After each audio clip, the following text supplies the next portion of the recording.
കർത്താവിൻ്റെ പരിശുദ്ധമായ നാമം ഈ രാത്രിയിൽ വാഴ്ത്തപ്പെടുമാറാകട്ടെ. ദൈവജന പഠനത്തിനായി വന്നിരിക്കുന്ന കർത്താവിൻ്റെ വിലപ്പെട്ട ദാസന്മാർ, മാതാപിതാക്കൾ, സഹോദരന്മാർ എല്ലാവരെയും യേശുക്രിസ്തു നിസ്തുല്യ നാമത്തിൽ ഹൃദയാംഗമായി സ്വാഗതം ചെയ്തുകൊള്ളുന്നു. ഇതിനെ തുടർന്ന് യൂട്യൂബിലൂടെ ദൈവവചനം പഠിക്കാൻ ആഗ്രഹിച്ചു വരുന്ന എല്ലാ മാന്യ പ്രിയപ്പെട്ടവരെയും യേശുക്രിസ്തു നിസ്തുല്യ നാമത്തിൽ ഹൃദയാംഗമായി സ്വാഗതം ചെയ്തുകൊള്ളുന്നു. നമ്മൾ എഗസ്കേലിന്റെ പുസ്തകം 22-ാം അധ്യായമാണ് പഠിച്ചുകൊണ്ടിരിക്കുന്നത്. നമ്മൾ അവിടെ ഇരിക്കുമ്പോൾ വളരെ പ്രാർത്ഥനയോടെ ഒരുക്കത്തോടുകൂടെ ദൈവത്തിന്റെ പരിശുദ്ധാത്മാവ് തന്നെ നമുക്ക് കാര്യങ്ങളെ വിവേചിച്ച് മനസ്സിലാക്കി തരുവാൻ പ്രാർത്ഥനയോടുകൂടെ നമുക്ക് ദൈവത്തിന്റെ പാദപീഠത്തിൽ നമുക്കായിരിക്കാം. തികഞ്ഞ നിറഞ്ഞ ദൈവ സാന്നിധ്യത്തിൽ നിങ്ങളായിരിക്കുന്നിടത്ത് പ്രാർത്ഥനയോടായിരിക്കാം. സത്യം അറിയുക, സത്യം നിങ്ങൾ സ്വതന്ത്രരാക്കും എന്നുള്ള വചനപ്രകാരം യഥാർത്ഥമാകുന്ന സത്യങ്ങൾ മനസ്സിലാക്കുവാനും അനേക ഹൃദയങ്ങൾ തുറക്കുവാനും കാരണമായി തീരട്ടെ എന്ന് ഞാൻ ആഗ്രഹിക്കുകയും പ്രാർത്ഥിക്കുകയും ചെയ്യുന്നു. നമുക്ക് ആ സമർപ്പണത്തോടുകൂടെ ദൈവത്തിന്റെ പാദപീഠത്തിലായിരിക്കാം. 22-ാം അധ്യായം യെരുശലേമിന് നേരെയുള്ള ന്യായവിധിയെക്കുറിച്ച് പറയുന്ന യഹോവയായ ദൈവം എഗസ്കേലിനോട് പറയുന്നൊരു ഭാഗമാണ്. ഇതിനകത്ത് ഉപയോഗിച്ചിരിക്കുന്ന ഭാഷാ പ്രയോഗങ്ങളും പലതും ഒരു കോടതിയിൽ ഉപയോഗിക്കുന്ന ഭാഷാ പ്രയോഗങ്ങളാണ് ഉപയോഗിച്ചിരിക്കുന്നത്. ഈ അധ്യായത്തിൽ പ്രധാനമായും 3 അരുളപ്പാടുകളുണ്ട്, 3 ഒറക്കിൾസ്. ഒന്നാമത്തെ വാക്യം മുതൽ 16-ാമത്തെ വാക്യം വരെയും, രണ്ടാമത്തെ 17-ാമത്തെ വാക്യം മുതൽ 22-ാമത്തെ വാക്യം വരെ, മൂന്നാമത്തത് 23-ാമത്തെ വാക്യം മുതൽ തുടർന്നുള്ള വാക്യങ്ങളിൽ 3-ാമത്തെ അരുളപ്പാട്. ഈ അധ്യായം ആരംഭിക്കുമ്പോൾ തന്നെ യഹോവയായ ദൈവം യെഹെസ്കേലിനോട് ചോദ്യം ചോദിച്ചുകൊണ്ട് ആരംഭിക്കുന്നു. നീ ന്യായം വിധിക്കുമോ? രക്തവാതമുള്ള പട്ടണത്തെ ന്യായം വിധിക്കുമോ എന്ന് ചോദിച്ചുകൊണ്ട് തുടങ്ങും. ആ ചോദ്യത്തിലൂടെ യഹോവയായ ദൈവം ചെയ്യുന്ന പ്രവൃത്തികൾ അതെല്ലാം നീതിയാണ് എന്ന് അവൻ തെളിയിച്ചുകൊണ്ട് ആണ് ഈ അധ്യായം ആരംഭിക്കുന്നത്. യഹോവയായ ദൈവം ചെയ്യുന്നത് നീതിയാണ്, അതിനകത്ത് യാതൊരു അനീതിയുമില്ല എന്നാണ് യെഹെസ്കേലുമായിട്ട് സംഭാഷണത്തിലൂടെ യഹോവയായ ദൈവം പറയുന്നത്. മറ്റു കാര്യം നമുക്ക് കാണാൻ കഴിയുന്നത്, ന്യായവിധിക്ക് മുമ്പായി യഹോവയായ ദൈവം ന്യായവിധിയെക്കുറിച്ചുള്ള മുന്നറിയിപ്പ് നൽകുന്നുണ്ട്. അതിൻ്റെ അർത്ഥം, ഒരു ന്യായവിധി വരുന്നുണ്ട്, അതിൽ രക്ഷപ്പെടണമെങ്കിൽ ഇന്ന വിധം നിങ്ങൾ ചെയ്താൽ രക്ഷപ്പെടാം എന്നൊരു മുന്നറിയിപ്പ് നൽകിയാണ്. അത് ദൈവത്തിന്റെ നീതിയാണ്. ആരും നശിച്ചു പോകാൻ ദൈവം ആഗ്രഹിക്കുന്നില്ല. ന്യായവിധിയെക്കുറിച്ചുള്ള മുന്നറിയിപ്പ് കേട്ടിട്ട് അങ്ങനെയെങ്കിലും ജനം മനസ്സാന്തരപ്പെട്ട് മടങ്ങി വരണം എന്നാണ് ദൈവം അതിലൂടെ ആഗ്രഹിക്കുന്നത്. അതിനുവേണ്ടിയാണ് ദൈവം മുന്നറിയിപ്പ് നൽകുക, ന്യായവിധിയെക്കുറിച്ച് മുന്നറിയിപ്പ് നൽകുക. വേദപുസ്തകത്തിന്റെ പല ഭാഗത്തും നമുക്ക് കാണാൻ കഴിയും, ന്യായവിധിക്ക് മുമ്പായി ദൈവം മുന്നറിയിപ്പ് നൽകുന്നു. ആ മുന്നറിയിപ്പ് ജനം അനുസരിച്ചിട്ട് പലരും തങ്ങളുടെ പാപവഴികളെ വിട്ട് തിരിഞ്ഞ് ദൈവത്തിലേക്ക് തിരിയുന്നത് നമുക്ക് കാണാൻ കഴിയുന്നുണ്ട്. ഇവിടെ ദൈവം അവർക്ക് മനസ്സാന്തരപ്പെടുവാനുള്ള സമയം കൊടുക്കുകയാണ്. ഇവിടെ ഭരിച്ചിരുന്ന രാജാക്കന്മാർ പല ദുഷ്ടന്മാരായിരുന്നു. അതിൽ മനുഷ്യയൊക്കെ വിഗ്രഹാരാധനയ്ക്ക് കൂടുതൽ പ്രാധാന്യം കൊടുക്കുകയും ജനത്തെ ആ നിലയിലേക്ക് നയിക്കുകയും ചെയ്തുകൊണ്ടിരുന്നു. പിന്നീട് വന്ന ജോസിയയുടെ കാലഘട്ടം വന്നപ്പോൾ അതെല്ലാം ഒരു മാറി, ഒരു റിനോവേഷൻ ഒക്കെ നടത്തി ഒരു റിവൈവിലേക്ക് ജനത്തെ കൊണ്ടുവന്നെങ്കിലും ആ റിവൈവൽ കണ്ടിന്യൂ ചെയ്യാൻ കഴിഞ്ഞില്ല. കാരണം പിന്നീട് വന്ന രാജാക്കന്മാർ അവർക്ക് ഇഷ്ടമുള്ളതുപോലെ ജനത്തെ ഭരിച്ചു. അതുകൊണ്ട് ദൈവത്തിന്റെ വചനത്തിൽ ഇങ്ങനെ രേഖപ്പെടുത്തിയിട്ടുണ്ട്, അങ്ങനെ രാഷ്ട്രം വീണ്ടും മോശമായി. എല്ലാ നേതാക്കന്മാരും തങ്ങളുടെ അധികാരം സ്വാർത്ഥ താല്പര്യങ്ങൾക്കായി ഉപയോഗിച്ചു. തന്നിമിത്ത രക്തച്ചൊരിച്ചിലേക്ക് നീങ്ങി എന്ന് വളരെ വ്യക്തമായി കാണുന്നുണ്ട്. ഇസ്രായേൽ ജനം ഇസ്രായേലിൽ നിന്ന് തിരിച്ച് സീനായി മലയിലെത്തിയപ്പോൾ യഹോവയായ ദൈവം അവർക്ക് നിയമങ്ങളും കൽപ്പനകളും കൊടുത്തിരുന്നു. നാം 7-ാം വാക്യം മുതൽ മുന്നോട്ട് വായിച്ചു വരുമ്പോൾ ഈ ഭാഗങ്ങളിലെല്ലാം ദൈവം കൊടുത്ത കൽപ്പനകൾക്ക് വിപരീതമായി അവർ പ്രവർത്തിക്കുന്നതായിട്ട് നമുക്ക് കാണാൻ കഴിയുന്നു. ആ 7-ാം വാക്യത്തിൽ തന്നെ 3 കൂട്ട കാര്യം പറയുന്നു. ഒന്ന്, മാതാപിതാക്കളെ ദുഷിക്കുന്നു. യഹോവയായ ദൈവം കൊടുത്ത 10 കൽപ്പനകളിൽ 5-ാമത്തെ കൽപ്പനയാണ് നിന്റെ അപ്പനെ ബഹുമാനിക്കുക. നിനക്ക് ദീർഘായുസ് ഉണ്ടാകുവാൻ, നീ വാഗ്ദത്ത നാട്ടിൽ നിലനിൽക്കുവാൻ നിന്റെ അപ്പനെ അമ്മയെ ബഹുമാനിക്കുക എന്ന് യഹോവയായ ദൈവം കൊടുത്ത കൽപ്പനയാണ്. ഇവിടെ വന്നപ്പോൾ അവർ അതിനെ ദുഷിക്കുന്നു. ആ കൽപ്പനകൾക്ക് ഒരു പ്രാധാന്യതയും അവർ കൊടുക്കുന്നില്ല. പൗലോസ് അപ്പോസ്തലൻ എഫേസ്യ ലേഖനത്തിൽ എഴുതുമ്പോൾ ഇങ്ങനെ പറയുന്നത്, നിനക്ക് നന്മയുണ്ടാകാനും നീ ഭൂമിയിൽ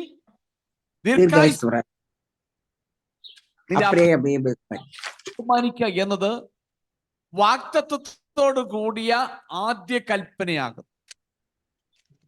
അപ്പൊ ആ കൽപ്പനയാണ് ഇസ്രായേൽ ജനം ദുഷിക്കുന്നത്. പിന്നീട് അവിടെ കാണാൻ കഴിയുന്ന പരദേശികളെ അവർ കൊള്ളയടിക്കുന്നു, അവരെ ഉപദ്രവിക്കുന്നു. അവർക്ക് നിയമം കൊടുത്തു പറഞ്ഞ് പരദേശികളെ നിങ്ങൾ പാലിക്കണം, കാരണം നിങ്ങളുടെ പിതാക്കന്മാർ പരദേശികളായി 400 സംവത്സരം ഇസ്രായേലിൽ പാർത്തു. അവിടെ നിങ്ങളുടെ അടുക്കൽ വരുന്ന പരദേശികളെ നിങ്ങൾ പാലിക്കണം, അവർക്ക് വേണ്ട ക്രമീകരണം ചെയ്തു കൊടുക്കണം. മൂന്നാമത് പറഞ്ഞ അനാഥരെയും വിധവുമാരെയും നിങ്ങൾ ഉപദ്രവിക്കല്ലേ, അവരോടുള്ള കടമകൾ നിങ്ങൾ ചെയ്തു കൊടുക്കണമെന്നോ അവർക്ക് നിയമങ്ങൾ കൊടുത്തിരുന്നു. എന്നാൽ അവർ പരദേശികളെ ഉപദ്രവിച്ചു, അനാഥരെയും വിധവുമാരെയും അവർ പരിപാലിക്കാതെ അവരെ ഏതെല്ലാം നിലയിൽ ഉപദ്രവിക്കാമോ ആ നിലയിലൊക്കെ ഉപദ്രവിച്ചു. ദൈവം അവരെ തെരഞ്ഞെടുത്ത് എന്തിനാണ്? അവർ കടപ്പാടുകൾ എന്താണെന്ന് അവർക്ക് മനസ്സിലാക്കുവാനോ അതനുസരിച്ച് പ്രവർത്തിക്കാനോ അവരെ കൊണ്ട് കഴിഞ്ഞില്ല. ദൈവം രാജകീയ പുരോഹിത വർഗമായി ദൈവം അവരെ തെരഞ്ഞെടുത്തു. ദൈവം അവർക്ക് ജാതികൾക്ക് വെളിച്ചമായി തീരുവാൻ വേണ്ടി ദൈവം അവരെ തെരഞ്ഞെടുത്തു. എന്നാൽ അവരെ ദൈവം ലോകത്തിന്റെ രക്ഷയുടെ മാർഗമായി തീരുവാൻ വേണ്ടി തെരഞ്ഞെടുത്തു. എന്നാൽ അതെല്ലാം മറന്നിട്ട് അവരെ തെരഞ്ഞെടുപ്പ് എന്താണെന്ന് പോലും മനസ്സിലാക്കാതെ ബോധ്യമില്ലാത്ത ഒരു ജനമായി അവർ അവശേഷിച്ചു. നമുക്ക് പിന്നീട് കാണാൻ കഴിയുന്നത് യഹോവയായ ദൈവം അവരുമായി ഉടമ്പടി ചെയ്തു. ആ ഉടമ്പടി ചെയ്തപ്പോൾ ഉടമ്പടിയുടെ അടയാളമായിട്ട് ദൈവം ശബത്തിനെ കൊടുത്തു. അവിടെ ദൈവം കൽപ്പന കൊടുത്തപ്പോൾ പറഞ്ഞു, ശബത്ത് നാളിനെ ശുദ്ധീകരിക്കുക. അന്ന് എന്ത് ചെയ്യാൻ പാടില്ല, എങ്ങനെ ആയിരിക്കണം എന്നൊക്കെ വളരെ വ്യക്തമായി ദൈവം അവർക്ക് കൽപ്പനകളും നിയമങ്ങളും ശബത്തിനോടനുബന്ധിച്ച് കൊടുത്തു.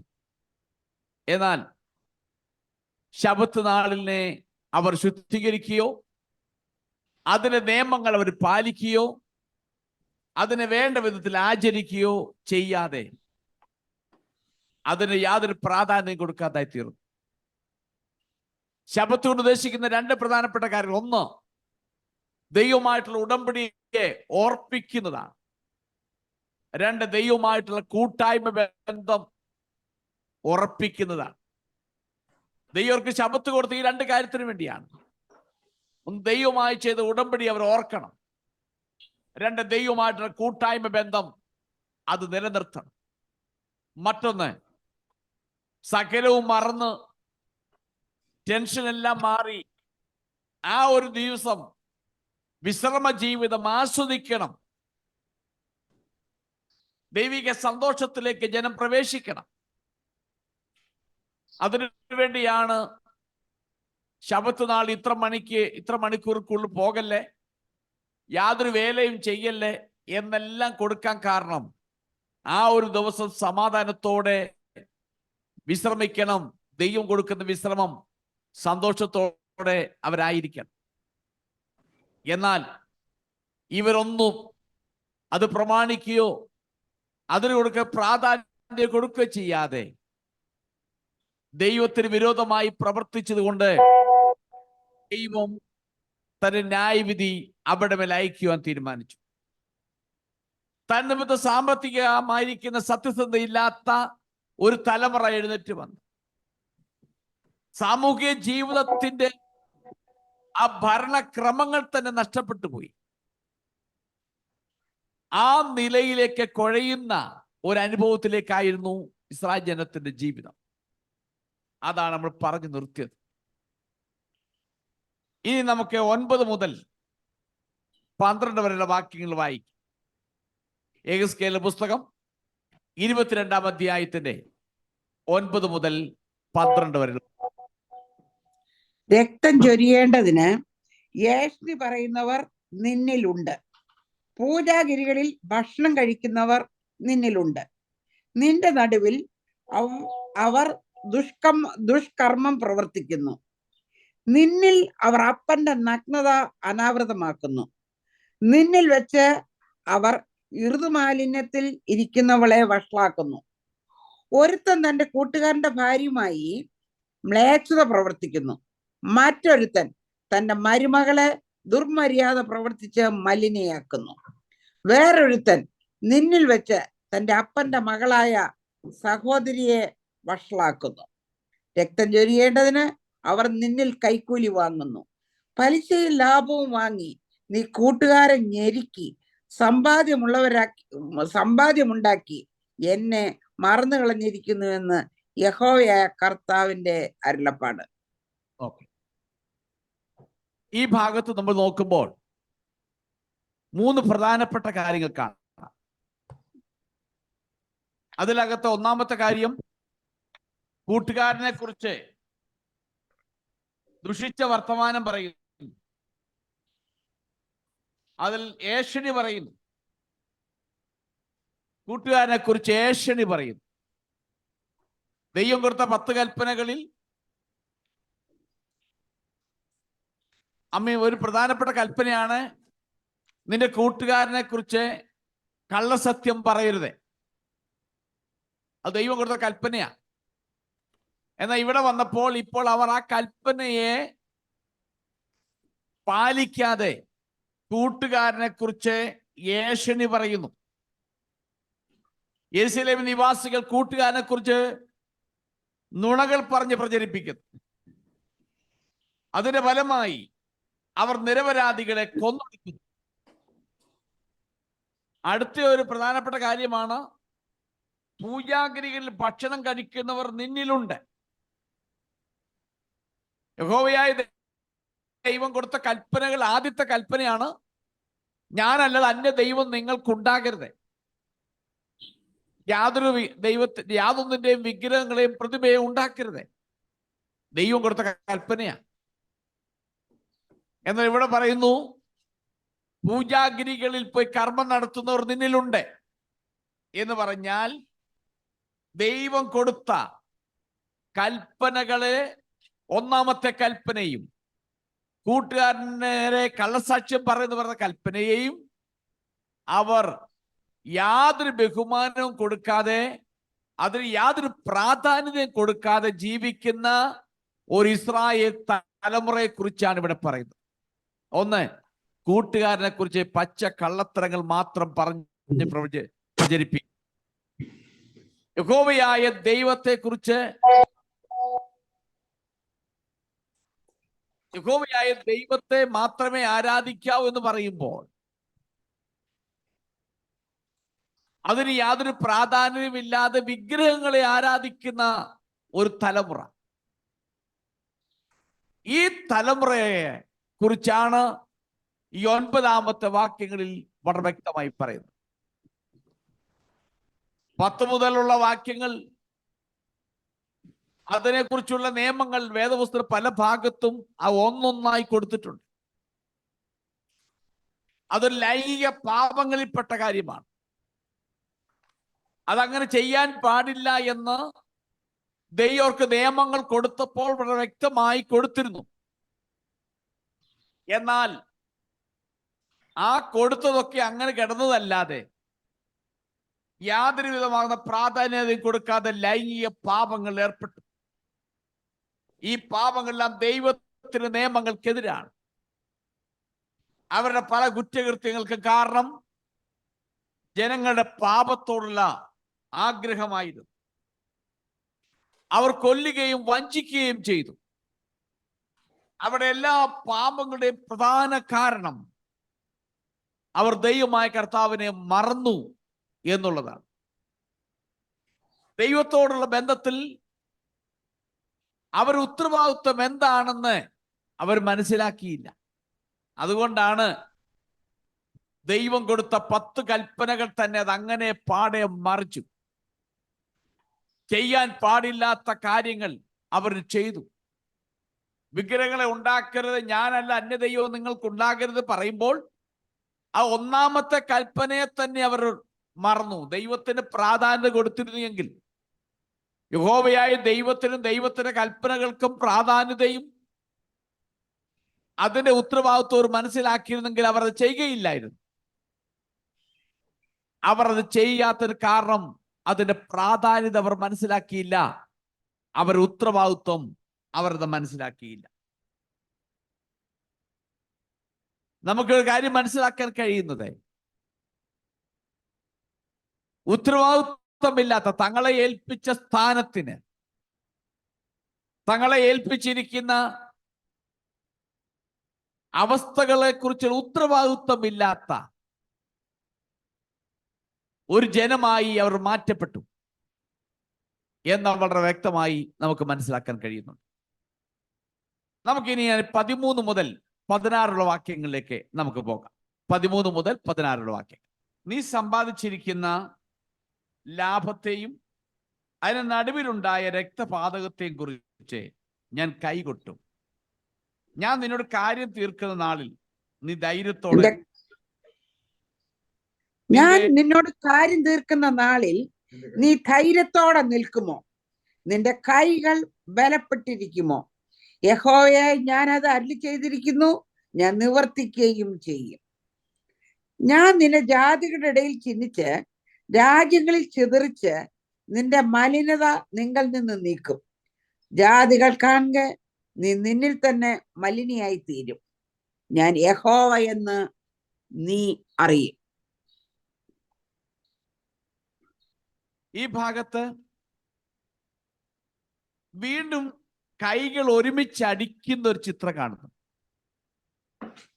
13-ാമത്തെ വാക്യം, ഞാൻ നടുവിലുണ്ടായ രക്തപാതത്തെ കുറിച്ച് ഞാൻ കൈകൊട്ടും. ഇത് 4-ാമത്തെ തവണയാണ് കൈകൊട്ടും എന്ന് പറയുന്ന ഒരു ചിത്രം കാണാൻ കഴിയുന്നത്. 4-ാമത്തെ പ്രാവശ്യം. ഈ ഓരോ പ്രാവശ്യവും അവർ ഈ ചലനം സൂചിപ്പിക്കുന്നത് വ്യത്യസ്തമാകുന്ന വികാരമാണ്.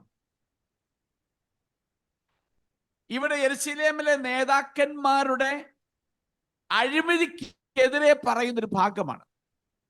നേതാക്കന്മാർ ദർശിക്കുമ്പോൾ രാജാക്കന്മാർ, പ്രഭുക്കന്മാർ, പ്രവാചകന്മാർ, പുരോഹിതന്മാർ, അവരുടെ കോപനിമിത്തം ദൈവം തന്നെ കൈകൾ കൂട്ടിയടിച്ചു. മറ്റു വിധത്തിൽ പറഞ്ഞാൽ, അതിനെക്കുറിച്ച് ഇങ്ങനെ വേദപണ്ഡിതന്മാർ പറയുന്നത്, അവൻ അവരുടെ നേരെ മുഷ്ടി ചുരുട്ടി എന്ന് വേണ്ട നമുക്ക് പറയാം എന്നാണ് പറയപ്പെടുന്നത്. മുഷ്ടി ചുരുട്ടി, അതിന്റെ അർത്ഥം ദൈവം അവരെ ശിക്ഷിക്കുമെന്നാണ്. ശിക്ഷയുടെ നാളിൽ യെരുശലേമിൽ നിലനിൽക്കാൻ കഴിയില്ല. അതാണ് 14-ാമത്തെ വാക്യത്തിൽ വായിക്കുന്നു. ഞാൻ നിന്നോട് കാര്യം തീർക്കുന്ന നാളിൽ നീ ധൈര്യത്തോടെ നിൽക്കുമോ? നിന്റെ കൈകൾ ബലപ്പെട്ടിരിക്കുമോ? നിന്റെ കാര്യം തീർക്കുന്ന നാളിൽ നീ ധൈര്യത്തോട് നിൽക്കുമോ? നിന്റെ കൈകൾ ബലപ്പെട്ടിരിക്കുമോ? യെരൂശലേമിനെ നശിപ്പിക്കുമെന്ന് ദൈവം ജനത്തോട് പറയുകയാണ്. അങ്ങനെ ശിക്ഷകൾ വരുമ്പോൾ യെരൂശലേമേ, നിനക്ക് നിൽക്കുവാൻ കഴിയില്ല എന്നാണ് അവിടെ വ്യക്തമായി പറയുന്നത്. ഈ വാക്യം നമ്മൾ സാധാരണ ഉരുവിടുന്ന പറയുന്നൊരു വാക്യമാണ്. ധൈര്യത്തോട് നിൽക്കുമോ? ഇത് സുരക്ഷിതക്കെതിരെയുള്ള ഒരു മുന്നറിയിപ്പാണ്. ഇപ്പോൾ നീ സുരക്ഷിതമാണ്, എന്നാൽ എന്റെ കോപം വന്നു കഴിഞ്ഞാൽ, എന്റെ ന്യായവിധി വന്നു കഴിഞ്ഞാൽ നിനക്ക് നിൽക്കുവാൻ കഴിയുമോ? നിനക്ക് ധൈര്യത്തോടെ നിൽക്കാൻ കഴിയുമോ എന്നാണ് അവിടെ ചോദിക്കുന്നത്. അവർക്ക് ദൈവത്തിനെതിരെ നിൽപ്പാൻ കഴിഞ്ഞില്ല. അവർക്ക് വേണ്ടത്ര ധൈര്യം ആ കാര്യത്തിൽ ഉണ്ടായിരുന്നില്ല. ചില ആളുകൾ യെരൂശലേമിനെ മരണത്തിൽ നിന്ന് രക്ഷപ്പെടും, ദൈവം അവരെ ജാതികളുടനീളം ചിതറിക്കും. അന്നു മുതൽ അവർ വ്യാജ ദൈവങ്ങളെ സേവിക്കുന്നത് അവർ നിർത്തും. അവർ ചെയ്ത കാര്യങ്ങൾ നിമിത്തം ലജ്ജിക്കും. കർത്താവ് ദൈവമാണെന്ന് അപ്പോൾ അവർ അറിയും. സാധാരണ ആളുകൾ പറയും, ഞാൻ ദൈവത്തോട് അങ്ങനെ പറയും, ഇങ്ങനെ പറയും എന്ന് പറഞ്ഞാൽ ഞാൻ ദൈവം ചോദിക്കുന്ന ഉത്തരം പറയും. നീ ഇവിടെ ചോദിക്കുന്നു, കണക്ക് തീർക്കുന്ന നാളിൽ നിനക്ക് ധൈര്യത്തോടെ നിൽപ്പാൻ കഴിയുമോ? ഉറപ്പോടെ നിൽക്കുവാൻ സാധിക്കുമോ എന്ന് ഇവിടെ യഹോവയായ ദൈവം യെരൂശലേമിനോടും യെരൂശലേമിൽ അധിവസിക്കുന്ന ചോദിക്കുകയാണ്. നിനക്ക് കാര്യം തീർക്കുന്ന നാളിൽ നിനക്ക് ധൈര്യത്തോട് നിൽക്കാൻ കഴിയുമോ? നിനക്ക് എന്റെ കൈകൾ ബലപ്പെട്ടിരിക്കുമോ എന്ന് വളരെ വ്യക്തമായി യഹോവയായ ദൈവം ഇവിടെ ചോദിക്കുകയാണ്. ഇന്ന് രാത്രി നമുക്ക് നമ്മോട് തന്നെ ചോദിക്കേണ്ട ഒരു ചോദ്യമാണത്. യെരൂശലേംകാർ പറയുന്നു, ഞങ്ങൾക്ക് അത് ചെയ്യാൻ കഴിയും, ഇത് ചെയ്യാൻ കഴിയും. പക്ഷെ യഹോവ ദൈവം ചോദിക്കുന്ന കാര്യം തീർക്കുന്ന ആളിൽ നീ ധൈര്യത്തോട് നിൽക്കുമോ? കണക്ക് തീർക്കുന്ന ആളിന്റെ കൈകൾ ബലപ്പെട്ടിരിക്കുമോ? നമുക്ക് നേരെ കാണുമ്പോൾ മറ്റുള്ളവരോട് പലതും പറഞ്ഞ് രക്ഷപ്പെടാം. നമുക്ക് കൗണ്ടറുകൾ ധാരാളം പറയുവാൻ കഴിയും. നമ്മുടെ നേതൃത്വങ്ങളോടോ ദൈവത്താൽ ആക്കി വെച്ചിരിക്കുന്നവരോടോ അല്ലാത്തവരോടൊക്കെ നമുക്ക് കൗണ്ടറുകൾ ധാരാളം പറഞ്ഞ് രക്ഷപ്പെടാം. എന്നാൽ സ്വർഗത്തിലെ ദൈവത്തിന് മുമ്പിൽ ആർക്കും കൗണ്ടറുകൾ പറഞ്ഞ് ചോദ്യങ്ങൾ ചോദിച്ച് ദൈവത്തിൽ രക്ഷപ്പെടുമെന്നൊക്കെ കൊണ്ട് കഴിയില്ല. അതുകൊണ്ട് ഈ രാത്രിയിൽ നമുക്ക് നമ്മോട് തന്നെ ചോദിക്കാം, കാര്യം തീർക്കുന്ന നാളിൽ എനിക്ക് ധൈര്യത്തോടെ നിൽക്കാൻ കഴിയുമോ? കണക്ക് തീർക്കുന്ന നാളിൽ എന്റെ കൈകൾ ബലപ്പെട്ടിരിക്കുമോ? നമുക്ക് പലരെ കുറിച്ച് നമുക്ക് കുറ്റം പറയാൻ കഴിയും. പലരുടെയും കുറ്റങ്ങൾ നമുക്ക് കണ്ടുപിടിക്കാൻ കഴിയും. പലരെയും നേരെ നമുക്ക് ചെളി വാരി എറിയുവാൻ കഴിയും. എന്നാൽ ദൈവിക സിംഹാസനം മുമ്പാകെ നിൽക്കുമ്പോൾ നിന്റെ പേഴ്സണൽ ലൈഫിനോടുള്ള ബന്ധത്തിൽ, നിന്നെ ഏൽപ്പിച്ച ഉത്തരവാദിത്തമുള്ള ബന്ധത്തിൽ, നിന്നെ ദൈവം ആക്കിയിരിക്കുന്ന സ്ഥാനത്തോടുള്ള ബന്ധത്തിൽ നിനക്ക് ധൈര്യത്തോടെ നിൽക്കുവാൻ കഴിയുമോ എന്നൊരു ചോദ്യം യെഹെസ്കേലിനോട് ദൈവം യെരൂശലേമിനോട് ചോദിക്കുന്ന പോലെ ഈ രാത്രിയിൽ നമുക്ക് നമ്മോട് തന്നെ ചോദിക്കാം. നമുക്ക് പറയുവാൻ, എണ്ണി എണ്ണി പറയുവാൻ ഒരുപാട് കാര്യങ്ങൾ നമ്മുടെ മുമ്പിൽ കാണും. ഒരുപാട് ചാരിറ്റികൾ ചെയ്തതോ അല്ലെങ്കിൽ പ്രാർത്ഥിച്ചതോ ദൈവവചനം വായിച്ചതോ പ്രസംഗിച്ചതോ ഒക്കെ നമുക്ക് പറയാൻ കാണും. എന്നാൽ ഇന്ന് രാത്രി ശോധന ചെയ്യാം, എന്റെ കൈകൾ ബലപ്പെട്ടിരിക്കുമോ? എനിക്ക് ധൈര്യത്തോടെ നിന്റെ ഈ മുമ്പാകെ നിൽപ്പാൻ കഴിയുമോ എന്ന് രാത്രിയിൽ നമുക്കൊന്ന് ശോധന ചെയ്യാം. എന്നെ കേൾക്കുന്ന ദൈവമക്കൾ, പിന്നീടായി യൂട്യൂബിൽ ശ്രദ്ധിക്കുന്ന പ്രിയപ്പെട്ടവരായാലും ശരി, നിങ്ങളോട് തന്നെ ചോദിക്കുക, എനിക്ക് ധൈര്യത്തോട് നിൽക്കാൻ കഴിയുമോ? എൻ്റെ കൈകൾ ബലപ്പെട്ടിരിക്കുമോ? മനുഷ്യന് മുമ്പാകെ ഒഴിവഴികൾ പറഞ്ഞ് നമ്മളെ പല നിലകളിൽ തടി തപ്പാൻ കഴിയും.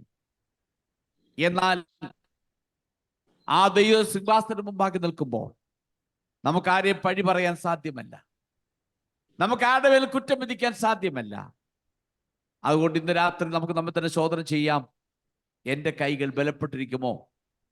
എനിക്ക് ധൈര്യത്തോട് നിൽക്കാൻ കഴിയുമോ എന്ന് നമുക്ക് നമ്മെ തന്നെ ഒന്ന് ഓർക്കാം. നമുക്കിനി അതിന്റെ 17-ാമത്തെ വാക്യം മുതൽ 22-ാമത്തെ വാക്യം വരെ ഒന്ന് വായിക്കാം. യഹോവയുടെ അരുളപ്പാട് എനിക്ക് ഉണ്ടായതെന്തെന്നാൽ, മനുഷ്യപുത്ര, ഇസ്രായേൽ ഗൃഹം എനിക്ക് കിട്ടമായി തീർന്നിരിക്കുന്നു. അവരെല്ലാവരും ഉലയുടെ നടുവിൽ താമ്രവും വെളുത്തീയവും ഇരുമ്പും കർത്തീയവും തന്നെ. അവർ വെള്ളിയുടെ കിട്ടമായി തീർന്നിരിക്കുന്നു. അതുകൊണ്ട് യഹോവയായ കർത്താവ് ഇപ്രകാരം അരുളി ചെയ്യുന്നു, നിങ്ങളെല്ലാവരും കിട്ടമായി തീർന്നിരിക്കൊണ്ട് ഞാൻ നിങ്ങളെ യെരൂശലേമിന്റെ നടുവിൽ കൂട്ടും. വെള്ളിയും താമ്രവും ഇരുമ്പും കർത്തീയവും വെളുത്തീയവും ഉലയുടെ നടുവിലിട്ട് ഊതി ഉരുക്കുന്നത് പോലെ ഞാൻ എൻ്റെ കോപത്തിലും എൻ്റെ ക്രോധത്തിലും നിങ്ങളെയും കൂട്ടി ഉരുക്കും. ഞാൻ നിങ്ങളെ കൂട്ടി എൻ്റെ ക്രോധാഗ്നിയെ നിങ്ങളുടെ മേൽ ഊതും. അങ്ങനെ നിങ്ങൾ അതിൻ്റെ നടുവിൽ ഉരുകിപ്പോകും. ഉലയുടെ നടുവിൽ വെള്ളി ഉരുകിപ്പോകുന്നത് പോലെ നിങ്ങൾ അതിൻ്റെ നടുവിൽ ഉരുകിപ്പോകും. യഹോവയായ ഞാൻ എൻ്റെ ക്രോധം നിങ്ങളുടെ മേൽ പകർന്നിരിക്കുന്നു എന്ന് നിങ്ങൾ അറിയും. ഓക്കെ, ഇത് 2-ാമത്തെ അരുളപ്പാടാണ്. ഇവിടെ വെള്ളി ഉരുക്കുന്ന അതല്ലെങ്കിൽ താമ്രം തുടങ്ങിയ ഉരുക്കുന്ന ഒരു മെറ്റാഫർ രൂപകമായി ഇവിടെ ഉപയോഗിക്കുന്ന ഒരു ചിത്രമാണ് കാണാൻ കഴിയുന്നത്. ഇത് വലിയൊരു പരീക്ഷണമാണ്. വളരെ ദീർഘവും വേദനാജനകവുമായ വസ്തുതകളിലേക്കാണ് ഈ വിരലിലൂടെ ചൂണ്ടുന്നത്. ആ വേദനകൾ ഇസ്രായേലിനെ വിധേയമാക്കാൻ വേണ്ടി പോവുകയാണ്. ആ വേദനയിലൂടെ ഇസ്രായേലിനെ നടത്തുവാൻ വേണ്ടി പോവുകയാണ്. സ്വർണം, വെള്ളി തുടങ്ങിയ വിലയേറിയ ലോഹങ്ങൾ ശുദ്ധീകരിക്കാൻ ഉപയോഗിക്കുന്ന ഒന്നാണ് ഉല അല്ലെങ്കിൽ മൂശ എന്നൊക്കെ പറയും. അങ്ങനൊരു ചിത്രമാണ് നമുക്കിവിടെ കാണാൻ കഴിയുന്നത്. നമുക്ക് യെശയ്യാവിന്റെ പുസ്തകം 48-ാം അധ്യായത്തിന്റെ 10-ാമത്തെ വാക്യം ഒന്ന് വായിക്കാം. ഐശയ്യ ചാപ്റ്റർ 48 വേഴ്സ് 10. വേദപുസ്തകം പല ഭാഗത്തും ഇങ്ങനെയുള്ള ഭാഗങ്ങൾ രേഖപ്പെടുത്തിയിട്ടുണ്ട്. അതിലൊരു ഭാഗമാണ് യെശയ്യാ പറയുന്നത് 48-ന്റെ 10-ാമത്തെ വാക്യം. ഇതാ ഞാൻ നിന്നെ ഊതി കഴിച്ചിരിക്കുന്നു, വെള്ളിയെ പോലെ അല്ല താനും. ഞാൻ നിന്നെ കഷ്ടതയുടെ ചൂളയിലാകുന്നു ശോധന കഴിച്ചത്. അവിടെ വായിക്കും, ലോകങ്ങൾ അവിടെ നിന്ന് വെള്ളി ഊതി കഴിക്കുമ്പോൾ എന്നെ ശോധന കഴിച്ചിരിക്കുന്നു. അതുപോലെ മാത്രമല്ല, വേദപുസ്തകം പല ഭാഗത്തും അങ്ങനെ കാണാൻ കഴിയുന്നു. ലോകങ്ങൾ അഗ്നിയിലൂടെ കടത്തിവിട്ട് അതിനെ ഉരുക്കുന്നു. അങ്ങനെ ഉരുക്കുമ്പോൾ അതിനകത്ത് കീടങ്ങൾ, മലിനങ്ങൾ അത് കത്താറുണ്ട്. അത് നന്നായി ഇങ്ങനെ കത്തും. പക്ഷെങ്കിൽ അത് ഉരുകിച്ചേരുന്നില്ല, അത് കത്തി ഇങ്ങനെ തീരത്തേ ഉള്ളൂ. അതിനെക്കുറിച്ച് പറയുന്നത് ഇങ്ങനെയാണ്, അതിൽ ജോലി ചെയ്യുന്നവർ ആ കീടം, ആ മലിനമായിരിക്കുന്നതിനെ വലിച്ചെടുത്ത് വെളിയിലേക്ക് എറിയും. യെഹെസ്കേൽ ഇവിടെ ഉപയോഗിച്ചിരിക്കാൻ കാരണം യഹൂദയിലുള്ള ജനങ്ങളെ ഇതുപോലെ തീയിലൂടെ കടത്തിവിട്ട് അതിൻ്റെ അകത്തെ കീടങ്ങളെയെല്ലാം മാറ്റി എന്നാണ് അർത്ഥമാക്കുന്നത്. മറ്റൊരു അർത്ഥം പറഞ്ഞാൽ ജനങ്ങളുടെ ഒരു മാലിന്യം പോലെയാണ്. അവർ ഒന്നിനും കൊള്ളരാത്തവരും വെറും ചെളിയുമാണ്. യഹോവയെ സംബന്ധിച്ചിടത്തോളം ഇസ്രായേൽ ഒരു പാഴ് ലോകം പോലെ, അതിനെ ഒന്നിനും ഉപയോഗിക്കാൻ കൊള്ളാത്ത ഒന്നുപോലെയാണ്. യെരൂശലേമിന്റെ മേലുള്ള ന്യായവിധി എങ്ങനെ വരുമെന്ന് കാണിക്കുവാൻ യഹോവയായ ദൈവം ഈ ഒരു പ്രോസസ്സിനെയാണ് ഇവിടെ നമ്മുടെ മുമ്പിൽ വരച്ച് കാണിച്ചത്. തീ ദൈവകോപത്തെ കാണിക്കുന്നു.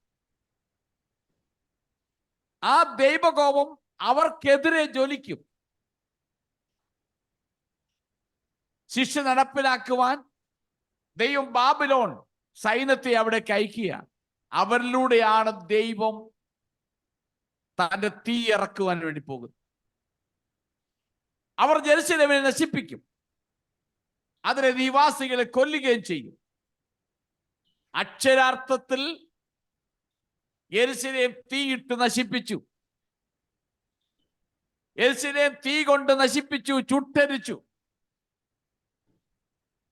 നശിപ്പിക്കുമെന്ന്, തീ കൊണ്ട് നശിപ്പിക്കുമെന്ന് വാക്കുകളിലൂടെ വരച്ചു കാണിക്കുന്നു യെഹെസ്കേൽ.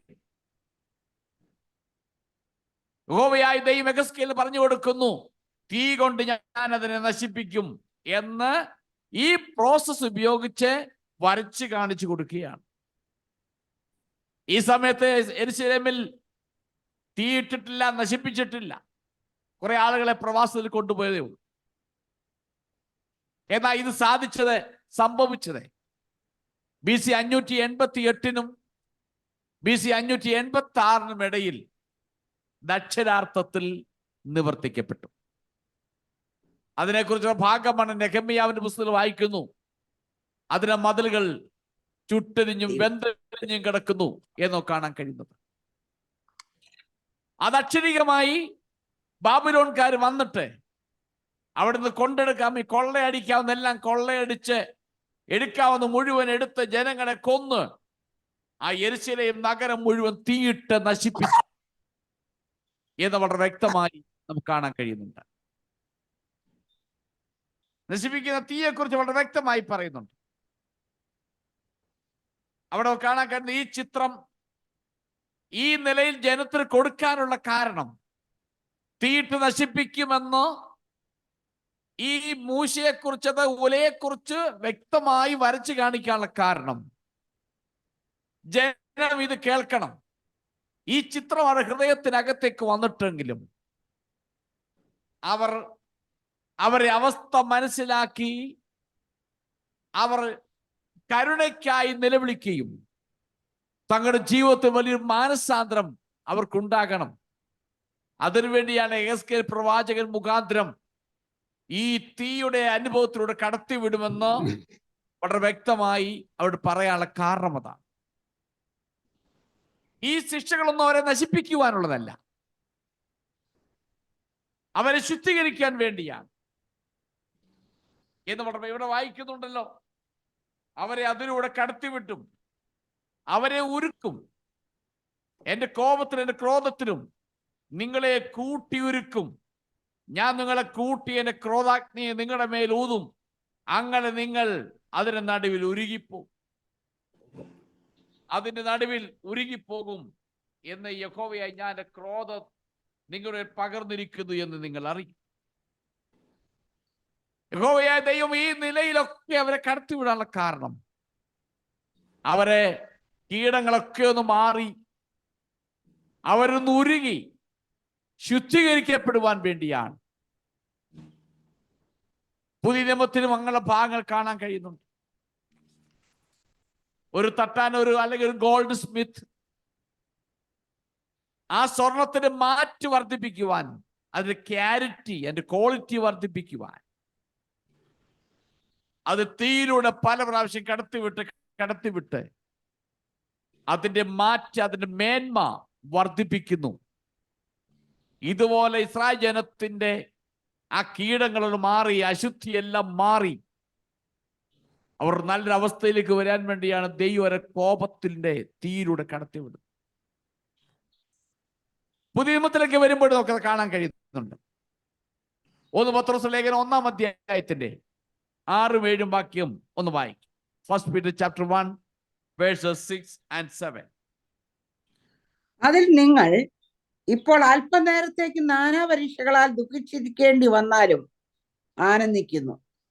അഴിഞ്ഞു പോകുന്നതും തീയിൽ ശോധന കഴിക്കുന്നതുമായ പൊന്നിനേക്കാൾ നിങ്ങളുടെ വിശ്വാസത്തിന്റെ പരിശോധന വിലയേറിയതെന്ന് യേശുക്രിസ്തുവിന്റെ പ്രത്യക്ഷതയിൽ പുകഴ്ചയ്ക്കും തേജസ്സിനും മാനത്തിനുമായി കാണുവാൻ അങ്ങനെ ഇടവരും. അവ എന്തിനാണ് ഒരു ദൈവഭക്തനെ, ഒരു ദൈവമകനെ ഈ തീയുടെ അനുഭവം കൂടെ കടത്തിവിടുന്ന എന്തിനാണെന്ന് വളരെ വ്യക്തമായി പത്രോസ് പറയുന്നു. ഇതെല്ലാം നമ്മളെ ഒരുക്കിയെടുത്ത് മാനത്തിനും പുകഴ്ചയ്ക്കും ഒക്കെ ആക്കി തീർക്കുവാൻ വേണ്ടിയാണ് ദൈവം നമ്മുടെ ഈ തീയുടെ അനുഭവങ്ങളിലൂടെ കടത്തിവിടുന്നത്. നമ്മൾ പലപ്പോഴും ഇഷ്ടപ്പെടാത്ത കാര്യമാണ് നമ്മളെല്ലാവരും. നമ്മൾ പലപ്പോഴും ദൈവം ചോദിക്കുന്ന ചോദ്യവും കൂടെയാണ്, എന്തിനാണ് അങ്ങനെ കടത്തിവിടുന്നത്? നമ്മുടെ കീടങ്ങളൊക്കെ ഒന്ന് മാറി മേന്മയുള്ള, നല്ല ശുദ്ധിയുള്ള ഒരു ആഭരണം, ഒരു ലോഹമായി മാറണം. ഇതങ്ങനെ മാറുന്ന എന്തിനു വേണ്ടി? യേശു ക്രിസ്തുവിന്റെ നാളിൽ നമുക്ക് പുകഴ്ചയ്ക്കായി, നമുക്കൊരു നന്മയ്ക്കായി, അതിനുവേണ്ടിയാണ് നമ്മളെ അതിലൂടെ കടത്തിവിടുന്നത്. എന്നെ കേൾക്കുന്നവരിൽ, ഇപ്പോൾ കേൾക്കുകയോ യൂട്യൂബിൽ കേൾക്കുന്നവരോട് ഞാൻ പറയട്ടെ, ജീവിതത്തിൽ ആവർത്തിച്ച് ഇങ്ങനെയുള്ള പരിശോധനകളിലൂടെ, ഈ തീയുടെ അനുഭവങ്ങളിലൂടെ നമ്മളെ കടത്തിവിടുന്നത് നമ്മളെ കുറെ കൂടെ ശുദ്ധി ചെയ്ത് നല്ലതാക്കി തീർക്കുവാൻ, മേന്മയുള്ളതാക്കി തീർക്കുവാൻ, ദൈവത്തിന് പ്രയോജനമുള്ളതാക്കി തീർക്കുവാൻ, ക്രിസ്തുവിന്റെ നാളിൽ ഒരു നല്ല ഒരു അനുഭവത്തിൽ നമ്മൾ എത്തിച്ചേരുവാൻ വേണ്ടിയാണ് ഈ ഒരു അനുഭവങ്ങളുടെ ദൈവം കടത്തിവിടുന്നത്. അതുകൊണ്ട് നമ്മളെ അതിന് കടത്തിവിടുമ്പോൾ പതറാതെ അതിൽ ഉറച്ചു നിൽപ്പാനുള്ള കൃപ ദൈവം നിങ്ങൾക്ക് നൽകട്ടെ എന്ന് ഞാൻ ആഗ്രഹിക്കുകയും പ്രാർത്ഥിക്കുകയും ചെയ്യുന്നു. നമുക്കിനിയും 3-ാമത്തെ അരുളപ്പാടിലേക്ക് നമുക്ക് പോകാം. അതിന് 23 മുതൽ 29 വാക്യങ്ങൾ ഒന്ന് വായിക്കാം.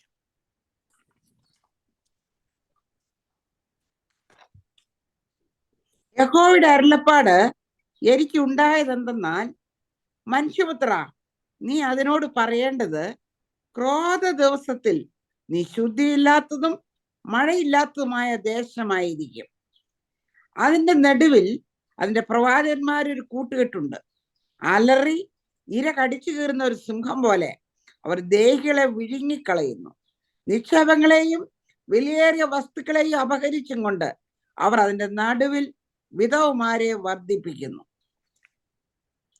അതിലെ പുരോഹിതന്മാർ എന്റെ ന്യായപ്രമാണത്തോട് ദ്രോഹം ചെയ്ത് എന്റെ വിശുദ്ധ വസ്തുക്കളെ അശുദ്ധമാക്കുന്നു. അവർ ശുദ്ധവും അശുദ്ധവും തമ്മിൽ വേർതിരിക്കുന്നില്ല. മലിനവും നിർമ്മലിനവും തമ്മിലുള്ള ഭേദം കാണിച്ചു കൊടുക്കുന്നതുമില്ല. ഞാൻ അവരുടെ മധ്യേ അശുദ്ധരായി ഭവിക്കത്തക്കവണ്ണം അവർ എന്റെ ശബത്തുക്കളെ നോക്കാതെ കണ്ണ് മറച്ചു കളയുന്നു. 29 വരെ. അതിന്റെ നടുവിലെ പ്രഭുക്കന്മാർ ലാഭം ഉണ്ടാക്കേണ്ടതിന് ഈര കടിച്ചു കീറുന്ന ചെന്നായ്ക്കളെ പോലെ രക്തം ചൊരുവാനും ദേഹികളെ നശിപ്പിപ്പാനും നോക്കുന്നു.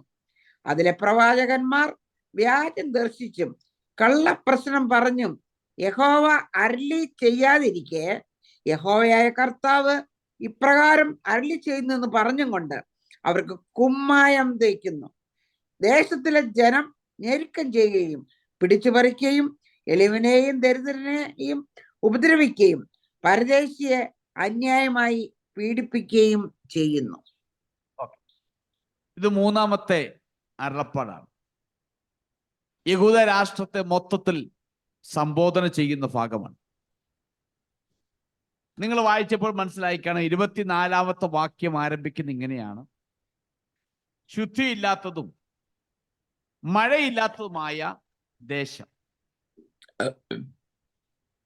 ഇസ്രായേൽ യഹോവയെ അനുസരിച്ചാൽ അവർക്ക് മഴ കൊടുക്കുമെന്നും, യഹോവയെ അനുസരിച്ചില്ല എങ്കിൽ മഴ മുടക്കിക്കളയുമെന്നോ യഹോവയായ ദൈവം അവർക്ക് പ്രമാണം കൊടുത്തപ്പോൾ പറഞ്ഞിട്ടുണ്ട്. നമുക്ക് ആവർത്തന പുസ്തകം 11-ാം അധ്യായത്തിന്റെ 14 മുതൽ വാക്യങ്ങൾ ഒന്ന് വായിക്കും. Deuteronomy chapter 11 verses 14 to 17. എന്റെ കൽപ്പനകൾ ജാഗ്രതയോടെ അനുസരിച്ചാൽ ധാന്യവും വീഞ്ഞും എണ്ണയും ശേഖരിക്കേണ്ടതിന് ഞാൻ തക്ക സമയത്ത് നിങ്ങളുടെ ദേശത്തിന് വേണ്ടുന്ന മുൻമഴയും പിന്മഴയും പെയ്യിക്കും. ഞാൻ നിന്റെ നിലത്ത് നിന്റെ നാൽക്കാലികൾക്ക് പുല്ല് തരും. നീ തൃപ്തിയാകുമെണ്ണം ഭക്ഷിക്കും. നിങ്ങളുടെ ഹൃദയത്തിന് ഭോഷത്വം പറ്റുകയും നിങ്ങൾ നേർവഴി വിട്ട് അന്യദൈവങ്ങളെ സേവിച്ച് നമസ്കരിക്കുകയും ചെയ്യാതിരിപ്പാൻ സൂക്ഷിച്ചുകൊള്ളുവിൻ. അല്ലാഞ്ഞാൽ യഹോവയുടെ ക്രോധം നിങ്ങളുടെ നേരെ ജ്വലിച്ചിട്ട് മഴ പെയ്യാതിരിക്കേണ്ടതിന് അവർ ആകാശത്തെ അടച്ചു കളയുകയും ഭൂമി അനുഭവം തരാതിരിക്കുകയും യഹോവ നിങ്ങൾക്ക് തരുന്ന നല്ല ദേശത്ത് നിന്ന് നിങ്ങൾ വേഗം നശിച്ചു പോകുകയും ചെയ്യും. ആകയാൽ നിങ്ങൾ എൻ്റെ വചനങ്ങളെ നിങ്ങളുടെ ഹൃദയത്തിലും മനസ്സിലും സംഗ്രഹിച്ച് നിങ്ങളുടെ കൈമേൽ അടയാളമായി കെട്ടുകയും അവ നിങ്ങളുടെ കണ്ണുകൾക്ക് മധ്യേ പട്ടമായിരിക്കുകയും വേണം. ക്രോധ ദിവസത്തിൽ നീ ശുദ്ധിയില്ലാത്തതും മഴയില്ലാത്തതുമായ ദേശമായിരിക്കും. ഈ നമ്മൾ ഇപ്പോൾ വായിച്ച ആവർത്തന പുസ്തകത്തിൽ നീ യഹോവയെ അന്വേഷിച്ചാൽ നിനക്ക് ഈ നിലയിൽ മഴ പെയ്ച്ച് ധാന്യവും എല്ലാം നിനക്ക് ലഭിക്കും. നീ യഹോവയെ മറന്നാൽ നിന്റെ ദേശം വിള നിനക്ക് തരികയില്ല, മഴ പെയ്യുകയില്ല. അപ്പൊ അത് തന്നെ ഇവിടെ പറഞ്ഞു. അപ്പോൾ ഇവരുടെ ദുഷ്ടത നിമിത്തം, ദൈവത്തെ മറന്നത് നിമിത്തം, ദൈവികമാകുന്ന നിയമങ്ങൾക്കും കൽപ്പനകൾക്കും പ്രാധാന്യം കൊടുക്കാത്ത നിമിത്തം ഇവിടെ പറയുന്നു, ക്രോധ ദിവസത്തിൽ എന്ത് ചെയ്യുന്നു? ശുദ്ധിയില്ലാത്തതും മഴയില്ലാത്തതുമായ ഒരു ദേശമായി തീരും. യഹോവയുടെ കോപ ദിവസം വരുമ്പോഴേക്കും ഭൂമി അതിന്റെ ഫലം തരാത്ത നിലയിൽ, മഴ പെയ്ത് വിള ലഭിക്കാത്ത നിലയിൽ അതിനെ ആക്കി തീർക്കുമെന്ന് വളരെ വ്യക്തമായും കാണാൻ കഴിയുന്നു. നമുക്കറിയാം, ഏലിയാവിന്റെ ചരിത്രം പഠിക്കുമ്പോൾ ആഹാബ് രാജാവ് കൊട്ടാരത്തിൽ പോയി പറയുന്നുണ്ട്, ഞാൻ പറഞ്ഞ ദേശത്ത് മഞ്ഞും മഴയും ഉണ്ടാകുകയില്ല. ആ കാലഘട്ടത്തിൽ ഉണ്ടായ മഴ പെയ്യുന്നില്ല. ഉണ്ടാകാത്തൊരു കാരണം ആ ജനം ദൈവത്തെ വിട്ട് ബാൽ വിഗ്രഹങ്ങളെ, മറ്റു ദൈവങ്ങളെ സേവിക്കാൻ പോയത് കൊണ്ടുള്ള ദൈവത്തിന്റെ കോപമായിരുന്നു അത്. അപ്പൊ അത് നടുവിൽ ഏലിയാവ് ചെല്ലുന്നതും ജീവനുള്ള ദൈവത്തെ തെളിയിക്കുകയൊക്കെ ചെയ്യുന്നുണ്ടല്ലോ. അപ്പൊ അത് ഇതുപോലൊരു അനുഭവമാണ്. ആ കാലഘട്ടത്തിൽ സംഭവിച്ചതാ. ദൈവത്തെ മറന്നത് കൊണ്ട്, അശേര പ്രതിഷ്ഠകളെ സേവിച്ചത് കൊണ്ട്, ആ പ്രവാചകന്മാർക്ക് പ്രാധാന്യത കൊടുത്തത് കൊണ്ട് ദൈവം ഭൂമിയിൽ മഴയെ അടച്ചു കളഞ്ഞു എന്ന് നമുക്ക് കാണാൻ കഴിയുന്നുണ്ട്. അവർ ദൈവത്തെ അനുസരിച്ചില്ല. അതുകൊണ്ട് അവരോട് ദൈവം കോപിച്ചിട്ട് ദൈവം ആകാശത്തിന് കിളിവാതിൽ അടയ്ക്കുന്നു. തന്നിമിത്തം ശുദ്ധിയില്ലാത്ത, മലിനതകൾ കൊണ്ട് നിറഞ്ഞ, മഴയില്ലാത്തൊരു ദേശമായി മാറ്റപ്പെടുന്നു. 25-ാമത്തെ വാക്യത്തിൽ നമുക്ക് കാണുന്നുണ്ട്, പ്രവാചകന്മാരെന്ന് പറയുന്ന ഒരു പദപ്രയോഗം അവിടെയുണ്ട്. 25-ാമത്തെ വാക്യം ഇങ്ങനെ വായിക്കുന്നു, അതിന് നടുവിൽ അതിലെ പ്രവാചകന്മാരുടെ ഒരു കൂട്ടുകെട്ടുണ്ട്. അലറി ഇരകണിച്ച് കീറുന്ന ഒരു സിംഹം പോലെ അവർ ദേഹികളെ വിഴുങ്ങിക്കളയും. മലയാളത്തിലും ചില ഇംഗ്ലീഷ് ട്രാൻസ്ലേഷനിലും കൊടുത്തിരിക്കുന്ന പ്രവാചകന്മാരെന്നാണ് കൊടുത്തിരിക്കുന്നത്. എന്നാൽ ചില ട്രാൻസ്ലേഷൻ കൊടുത്തിരിക്കുന്നത് പ്രിൻസ്, രാജകുമാരന്മാർ, പ്രഭുക്കന്മാർ എന്നൊക്കെ വേണം നമുക്ക് വിളിക്കാം. 27-ാമത്തെ വാക്യത്തിൽ വരുമ്പോൾ അവിടെ എടുത്തു പറയുന്നുണ്ട്, അതിൽ നടുവിലെ പ്രഭുക്കന്മാർ ലാഭമുണ്ടാക്കേണ്ടതെന്ന് വായിക്കുന്നു. ഇവിടെ 28-ാമത്തെ ആരംഭത്തിൽ പറയുന്നു അതിലെ പ്രവാചകന്മാർ.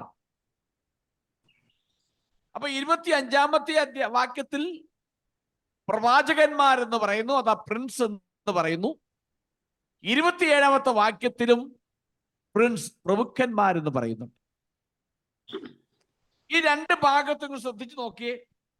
പ്രവാചകന്മാരെ കുറിച്ച് പറയുമ്പോൾ ഇങ്ങനെ പറയുന്നു, അലറി ഇര കടിച്ചു കീറുന്ന ഒരു സിംഹം പോലെ അവർ ദേഹികളെ വിഴുങ്ങിക്കളയുന്നു. ഇനി പ്രഭുക്കന്മാരെ കുറിച്ച് 27-ാമത്തെ വാക്യത്തിൽ പറയുമ്പോൾ ലാഭം ഉണ്ടാക്കേണ്ടതിന് ഇര കടിച്ചു കീറുന്ന ചെന്നായ്ക്കളെ പോലെ രക്തം ചൊരിയുന്നു. ഇപ്പൊ രണ്ടുപേരും ചെയ്യുന്നു സെയിമാ. 25-ാമത്തെ വാക്യത്തിൽ പറയുന്ന പ്രവാചകന്മാരും 27-ാം വാക്യത്തിൽ പറയുന്ന പ്രഭുക്കന്മാരും ചെയ്യുന്നത് സെയിമാ. ഒരിടത്ത് സിംഹത്തെ പോലെയും മറ്റിടത്ത് ചെന്നായ്ക്കളെ പോലെയും ജനത്തെ വിഴുങ്ങിക്കളയുന്നു, രക്തം ചീന്തുന്നു. ഇത് രണ്ടിടത്ത് ഉപയോഗിച്ചിരിക്കുന്ന മൂലഭാഷ ഉപയോഗിച്ചിരിക്കുന്ന പദങ്ങൾ രണ്ടും വ്യത്യസ്തമാണ്, ഒരുപോലെയല്ല. അതുകൊണ്ട് അതിനെക്കുറിച്ച് നമുക്ക് ഇങ്ങനെ പറയാം. 25-ാമത്തെ വാക്യത്തിൽ പറഞ്ഞിരിക്കുന്ന പ്രവാചകന്മാരെന്ന് പറയുന്നത് രാജകുടുംബത്തിലെ അംഗങ്ങളാണ്, members of the royal family. 27-ാം വാക്യത്തിൽ പറയുന്ന പ്രഭുക്കന്മാരെന്ന് പറയുന്നത് ജനത്തിന്റെ തലവന്മാരുടെ നേതാക്കൾ എന്നാണ് സൂചിപ്പിക്കുക. അതായത് രാജാക്കന്മാരാകാം, പുരോഹിതന്മാരാകാം. അപ്പൊ അതായത് സ്വന്തം നേട്ടത്തിനായി ഒരുമിച്ച് പ്രവർത്തിച്ചു. അവർ ജനത്തെ കാര്യമാക്കിയില്ല. നേതാക്കന്മാർ സമ്പന്നരാകാൻ ശ്രമിച്ചു. അവർ ദൈവത്തെ സേവിക്കുകയോ അനുസരിക്കുകയോ ചെയ്തില്ല. അവരുടെ ദുഷ്പ്രവൃത്തി നിമിത്തം അനേകം ആളുകൾ മരിച്ചു എന്ന് വളരെ വ്യക്തമായി നമുക്ക് കാണാൻ കഴിയുന്നുണ്ട്. ഞാൻ ഭാഗം ഇവിടെ പൂർത്തീകരിക്കാൻ കഴിയുന്നത് ഞാൻ സമയക്രമം നിർത്തുകയാണ്. നമുക്കിവിടെ ഒരു കാര്യം, പ്രവാചകന്മാരുടെയും പുരോഹിതന്മാരുടെയും അവർ ദൈവം കൊടുത്ത ആ സ്ഥാനം മറന്നു. അവർ ദൈവം കൊടുത്ത ഉത്തരവാദിത്വം മറന്നു. അവർ ജനത്തെ സിംഹത്തെ പോലെയും ചെന്നായ്ക്കളെ പോലെയും ഉപദ്രവിക്കുന്നവരായി തീർന്നു. അനാഥരെയും വിധവമാരെയും ഉപദ്രവിക്കുന്നു, പരദേശികളെ ഉപദ്രവിക്കുന്നു. ദൈവിക പ്രമാണങ്ങൾക്ക് പ്രാധാന്യം കൊടുക്കാത്ത ഒരു സമൂഹമായി മാറ്റപ്പെടും. ഞാൻ വാക്കിയുടെ അവസാനിപ്പിക്കുകയാണ്. നാം ഈ ഭാഗത്ത് മനസ്സിലാക്കിയ പ്രധാനപ്പെട്ട കാര്യം, ദൈവം തന്നിരിക്കുന്ന നിയമങ്ങളും കൽപ്പനകളും പാലിക്കുവാൻ നമ്മൾ ബാധ്യസ്ഥരാണ്. നമ്മളത് ചെയ്തില്ല എങ്കിൽ നാം എല്ലാവരും ന്യായാസനത്തിന് മുമ്പാകെ നിൽക്കുന്ന ഒരു ദിവസമുണ്ട്. അന്ന് നിൽക്കുവാൻ നമ്മൾ ബലപ്പെട്ട് ധൈര്യത്തോടെ നിൽപ്പാൻ നമ്മൾ കഴിയുമോ? കണക്ക് തീർക്കുന്ന നാളിൽ നമ്മുടെ കൈകൾ ബലപ്പെട്ടിരിക്കുമോ? പൗലോസ് ഇങ്ങനെ പറയുന്നു, അവനവൻ ശരീരത്തിരിക്കുമ്പോൾ ചെയ്ത് നല്ലതായാലും തീയതാകിലും അത് തക്കണം പ്രതിഫലം പ്രാപിക്കേണ്ടതിന് നാം എല്ലാവരും ക്രിസ്തുവിന്റെ ന്യായാസനത്തിന് മുമ്പാകെ നിൽക്കേണ്ടതാകുന്നു. അങ്ങനെ അവസരം നമ്മുടെ മുമ്പിൽ വരുമ്പോൾ ധൈര്യത്തോട് നിൽക്കുവാൻ നമ്മൾക്ക് കഴിയുമോ? ഇസ്രായേലിനോട് ചോദിച്ച ചോദ്യമാണ്, കാര്യം തീർക്കുന്ന നാളിൽ നീ ധൈര്യത്തോട് നിൽക്കുമോ? കണക്ക് തീർക്കുന്ന നാളിൽ നിന്റെ കൈകൾ ബലപ്പെട്ടിരിക്കുമോ? മറ്റൊന്ന്, ദൈവമാക്കുന്ന സ്ഥാനം നമ്മുടെ സ്വാർത്ഥ താല്പര്യങ്ങൾക്ക് വേണ്ടിയുള്ളതല്ല.